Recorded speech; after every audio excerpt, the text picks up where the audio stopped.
And now, ladies and gentlemen of the old world, we're back in business once again with a community showdown featuring the Greenskins, who shall be led by RTK the Viking. And today, my friends, he faces off against the High Elves, who shall be led by Rifle Shuffle. And it looks like it's going to be IMRIK, perhaps on the dragon, perhaps on a horse. Nonetheless, the Vuvuzela shall sound once more in the deep. Now, for the Greenskin army, let's go ahead and take a look here in the front line. It is going to be Black Orcs mixed in here with a combination of Orc Boys and any Goblins. No, it's going to be Orc Boys and Black Orcs, so very much a boy-based army. But I do like Black Orcs quite a bit. I think they look really cool with their new color scheme. Kind of reminds me of the Black Legion models I'm painting for my 40k army. But nonetheless, Black Orcs, pretty much beat down or at least trade efficiently with the entire High Elf roster. If the High Elves do decide to go with Silver and Guard, which of course are a very common pick these days, the Black Orcs here can really lay a whooping on those guys pretty damn well. It's going to be Black Orcs, Orc Boys. In the back, we have some Spider Riders mixed with some Pig Riders, some Bacon Cav. We have the Orc Boarboy Biggins. You basically get the Spider Riders to take the brunt of the charge, slow things down, and then the Haggard Pigs will chase them down and finish the job. And, Boarboy or Orc Boarboy Biggins actually are able to efficiently trade with Illyrian Reavers, Silverhelms. Obviously, they will lose in a vacuum against Dragon Princes, but from a cost analysis perspective, it's not the worst trade in the world for those pigs. In the tree line, we have a Goblin Great Shaman. Always fun to see this bad boy in action. He does have the Vindictive Glare and Itchy Nuisance. We do also have a Goblin Big Boss, Forest Goblin Spider Riders, Magi Marauders, and it is going to be some Orc Boarboy Biggins here on the far side as well. So nice Greenskin army, definitely like it. Black Orcs got some Cav pressure as well, and we'll see how this rolls. Now for the High Elves here, it's going to be Rangers in the front line mixed with some White Lions and Silver and Guard, Baseline Spearmen and Baseline Spearmen. So the Black Orcs should be able to beat down the White Lions pretty efficiently, and of course will massacre the Rangers in combat. So certainly some good trades already. IMRIK is here with his Vuvuzela, ready to sound it once more in the deep, like I said. A Mage of Life and a Noble on a Chariot. The Noble on the Chariot, certainly one of the better elements here in this High Elf army against what I currently see here from the Greenskins. On the high ground, we have some Reaver Cav, the Heralds of the Wind, and it looks like it is going to be the Fireborn hiding in the trees. Fireborn are also quite good here, able to really beat down pretty much all the Greenskin Cav, but you got to watch out. Greenskins obviously have some tools against these bad boys. A little Itchy Nuisance here and there, a little Surround, any sort of stuff like that can really make all the difference. And it looks like there was some Goblins I missed. It is indeed the 8 Peak Loonies. Truly the looniest of tunes here in this matchup. Greenskins pushing forward with the Morgrim's Magi Marauders and some of the Spider Riders, looking to see if they can find the Dragonborn. Dragonborn, Fusruda! No, it's going to be the Fireborn here, obviously. But yeah, Spider Riders haven't discovered them yet. Actually, neither player knows that these units are here. Maybe the High Elf player did see these guys go into the tree line. I'm not 100% sure. Doomdiver Catapult appears to be shooting at the Noble, maybe? No, here comes the Doomdiver, and it's actually going after the White Lions here, and it looks like a Vindictive Glare was used on the Noble. Now here we do have the countercharge coming in. Yes, the Fireborn do discover the Forest Goblins here, but very good reaction here by the Viking.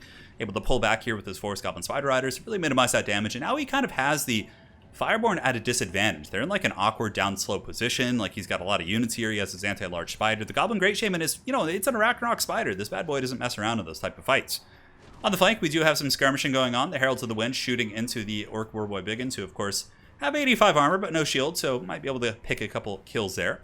But, the Doomdiver Catapults, I think, are accruing some pretty good value, whereas the Archers haven't really started to hit home yet. Granted, the Black Orcs are now taking some fire, so I would imagine it's going to be time for those Greenskins to kind of start pushing up. We also do have War Lions here. The War Lions of Krace might be good against Black Orcs, not on their own, but if they're, stacked on top of other infantry, it could be a pretty good trade. And it looks like an Itchy Nuisance attempt going down. Unfortunately, that one was a little bit of a swing and a miss, but it looked like the Lions were going to commit, so I completely understand the play. So here we have, they need stabbing going down, and the Vuvuzela has been sounded, but the Forest Goblin Spider Rider is getting a really good engagement. Goblin Big Boss will also be very efficient here against the Noble, especially with the debuffs. This is a really, really good one for the Greenskins. And honestly, if I were the High Elf player, I'd probably grab these Heralds and charge in there and try and save that situation. On the far side, we do have the Fireborn. We have IMRIK as well as the Rangers engaging in combat. And the Pigs do take a little bit of a, beating on the initial impact, but they fall back. Now the Spider is here. Black Orcs actually aren't bad against like armored cav units. They just have good general AP and like 36 melee attack and are really durable. So the sneaky stab in here are going to make them very, very vicious. And it is actually going to force the High Elves back as well. As the Rangers start to dwindle in numbers, the Fireborn will then be unsupported. Not going to be a good situation for those bad boys. Now here we have the Noble. It looks like he was able to take pretty much half, 60% HP with the Spider Riders off that Noble there, which is quite good. The Illyrian Reavers might be able to actually slip the tip in here. If those bad boys are able to get around the back, they are incredibly fast with 105 speed. They could come back here and shut down that Doomdiver, which I think would be a very, very prudent play, but we'll see if he does catch that. In the front, we have Orc Boys fighting against Rangers and Spearmen. They probably will lose that. One unit of Black Orcs was killed in the crossfire, so very good High Elf play, you overextend the units, you get pretty much a kill box going, and you're able to really take those guys out. But now the Viking is going to be responding in kind, coming in with his pigs and squigs all day, baby. And those hogs are going to be getting in, lancing down the High Elves. And on the far side, we have the same thing happening as those Forest Goblin Spider Riders are able to make not quick work, but they certainly do shut down the archers for a moment. High Elves are going to be responding in kind, though. We do have the Fireborn, led by the Lord of the Vuvuzela, charging in, forcing these guys back, but a countercharge coming in from the Greenskins as well. Bit of a dangerous gambit. There are spearmen nearby, so, you know, Greenskins will pay the Troll Toll. I think this pig unit is going to get punished pretty badly, and you can see those Orc War Boys just getting melted. They do buy some time for their friends to get away, but I don't know if it was worth the trade. Perhaps sacrificing the Forest Goblin Spider Riders instead would have been a little bit more optimal. However, it does lock them in place. The pigs are holding. The Spider King, the Goblin Great Shaman, is on his way over. And those Orc Warboy Biggins are still in the back line, shutting down the archers. And now it looks like they're going to be fanning over to the other archer unit, trying to put those guys down and potentially do some work. Black Orcs pushing down the hill. Black Orcs will be very, very solid here. Having a healthy Black Orc unit at this point in the game is always very nice. They're super tough to take down if you don't have like your starting resources or your that really good focus you have in the early game. And here we have IMRIK, the Dragon Slayer, trying to slay a bit of a different beast here. Lord of Dragons is active, an incredibly good debuff, putting the Spider's melee defense down to 6. But, you know, IMRIK still is large on his horse, so the Spider is also going to be getting anti-large. And I honestly don't think IMRIK could even beat a Goblin Great Shaman on the big old Spider here, especially if it's using magic support, sneaky stabbing. Very, very nasty, sneaky stuff indeed. Now, one thing that's pretty good here for the Greenskins is the fact that the Doomdiver Catapult is still online after all this time. This bad boy is just generating good value, and if you're able to just put that thing onto the Fireborn, it's going to start picking off models multiple points here at a time. In the back, we have Lothern Seaguard. We have some White Lions pushing back in, some Spearmen, but the Fireborn are actually broken. They definitely got the Bane backbreak there by the Goblin Great Shaman, who's just rampaging right now. He's got sneaky stabbing. He's got Wah going on. This guy's just pissed off. 82 melee attack, 475 weapon strength. And IMRIK is, of course, beating at the Spider with his Vuvuzela, but the Black Orcs are also clubbing him pretty good.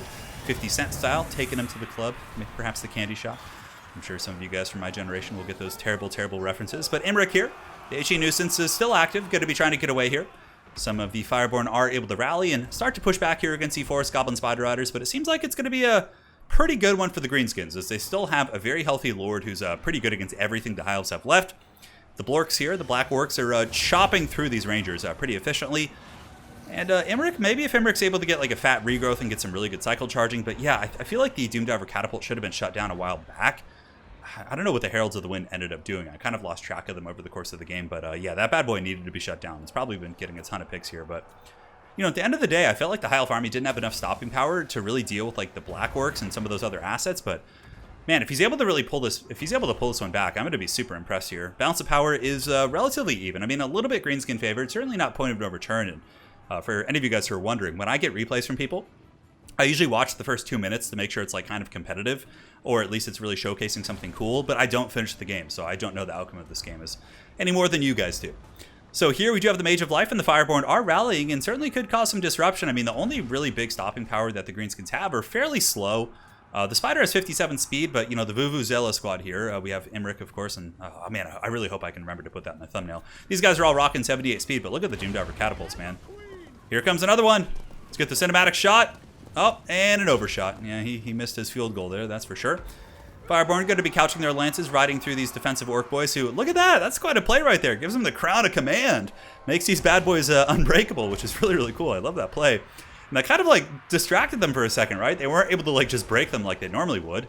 And the Orc War Boys are going to be collapsing here, as are the Forest Goblin Spider Riders, which is probably going to seal the fate here of this High Elf leadership pocket. There's now poison melee attacks, which is going to be slowing down these units. And the Goblin Great Shaman, he is on the hunt. And what do we have for the High Elves here in the back? We have the, yeah, see, the Heralds of the Wind, I don't know what they've been doing. Like, they could have shut down that Doomdiver Catapult like 3 or 4 minutes ago, which would have been huge. Fireborn probably would have still had like 20 to 30 models, right? They've taken so much damage from that here over the course of the game. Goblin Great Shaman is using his Arcane Conduit. If you guys don't remember, the Goblin Great Shaman does have a free Arcane Unforging ability, which I think is quite neat. And IMRIK here is having some problems, though he's a pretty good anti-large duelist. There's spiders here poisoning him, and he's fighting a monstrous beast indeed. And you can see here, IMRIK is going to be breaking. I think the Mage of Life is surrounded by very low tier cab units, but it's going to be enough to probably put that bad boy down, and that is going to be game. So well played. I really like the build from Viking. It's really cool. I'm so used to seeing like Wurzag and Wurzag and Azag and, you know, all the Grom the Paunch. You don't really get to see the little little Goblin Great Shaman too often, but we do get to see him in action. I mean, in the right hands and the right matchup, and I certainly think spiders are quite good against High Elves. High Elves have always disliked those big old armored monsters like that. Yeah, it can be really well, and he played a great game. And yeah, the build was great. Blackwork's obviously a pretty solid choice. He had the pigs, just all sorts of good stuff, so it was fun. So, and yeah, Riffle's Shuffle, I think his army had some teeth. I think it was a little bit all over the place in some respects. I do like having the 2 Rangers.